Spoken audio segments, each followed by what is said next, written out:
L'aloe vera est considérée depuis des millénaires comme une plante médicinale mythique. Déjà, les Aztèques l'utilisaient comme remède miracle contre beaucoup de maladies.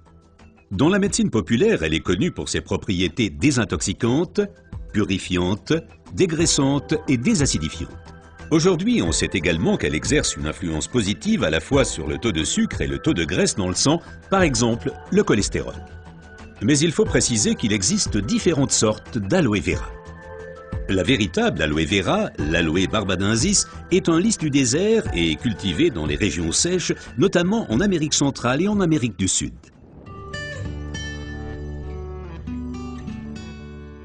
L'efficacité de l'aloe vera dépend principalement de son traitement, mais les différences se font dès la récolte. Pour éviter d'abîmer la plante, les feuilles doivent être coupées à la main.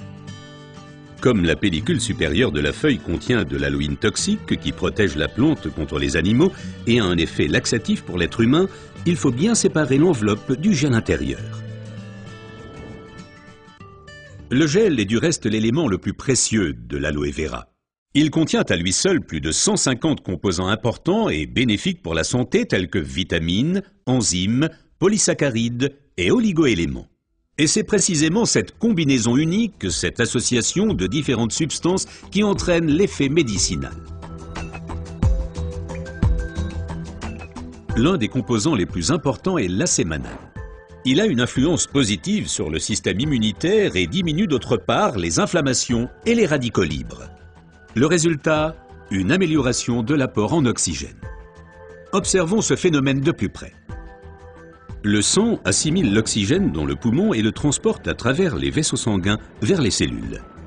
Les gros vaisseaux se divisent et deviennent de plus en plus petits pour devenir enfin des vaisseaux capillaires.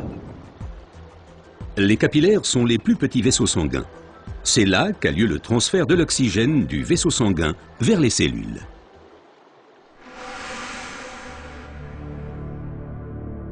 Une alimentation malsaine, la pollution de l'environnement, le stress et des exigences élevées affaiblissent notre système immunitaire. Les radicaux libres ont le jeu plus facile et ils peuvent entraîner des micro-inflammations dans l'organisme. Ces inflammations altèrent les vaisseaux et entraînent un épaississement des parois des capillaires. Ce gonflement rétrécit le vaisseau et les globules rouges circulent plus lentement à travers les capillaires, entraînant une baisse de l'alimentation en oxygène. Et c'est là que l'aloe vera intervient. Elle réduit le gonflement des parois des capillaires. Les globules rouges circulent plus rapidement et l'alimentation en oxygène est améliorée. Les toxines et les impuretés sont évacuées plus rapidement. De récentes études indiquent que d'autres substances naturelles peuvent encore améliorer l'effet de l'aloe vera. Parmi ces substances, il faut citer tout d'abord le silicium, mais aussi l'huile d'onagre et enfin les minéraux basiques. Observons tout d'abord le silicium d'un peu plus près. Le silicium est indispensable à l'organisme. C'est un élément structurant. Nous le connaissons surtout sous forme de sable de quartz que l'on trouve dans la pierre et le béton. Dans l'organisme, le silicium contribue à stabiliser les tissus, mais il renforce également les os, les ongles, les cheveux, les tissus conjonctifs et les parois des capillaires. Avec l'âge, les capillaires menacent de perdre leur fermeté. Ils peuvent littéralement se désagréger, ce qui entraîne une interruption du flux sanguin. Dans le pire des cas, ceci peut entraîner des incidents vasculaires cérébraux et l'infarctus. Le silicium renforce et soutient les parois des capillaires et maintient ainsi le vaisseau sanguin ouvert. Les globules peuvent ainsi continuer à alimenter les cellules en oxygène. Mais le corps humain ne peut pas s'alimenter en silicium sous sa forme d'origine qu'est le sable de quartz. Toutefois, la nature offre des alternatives, et notamment une source végétale idéale, l'ortie. Car elle est riche en silicium naturel, mieux assimilable par l'être humain.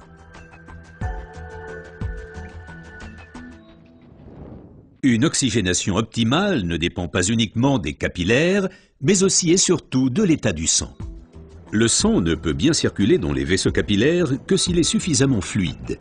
Certaines substances peuvent améliorer la fluidité du sang, l'huile d'onagre avec ses acides gras insaturés et naturellement les minéraux basiques.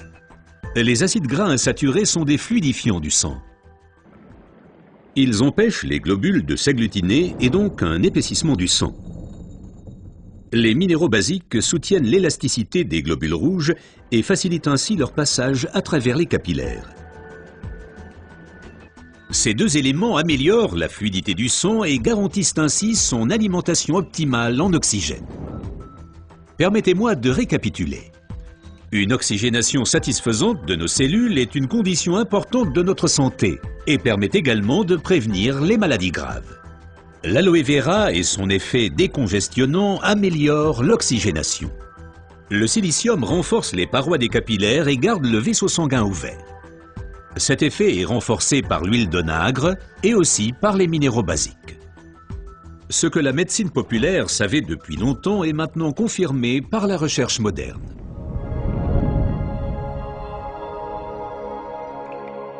L'aloe vera améliore l'apport en oxygène et donc votre santé. Car l'oxygène signifie la vie. Faites confiance à l'aloe vera.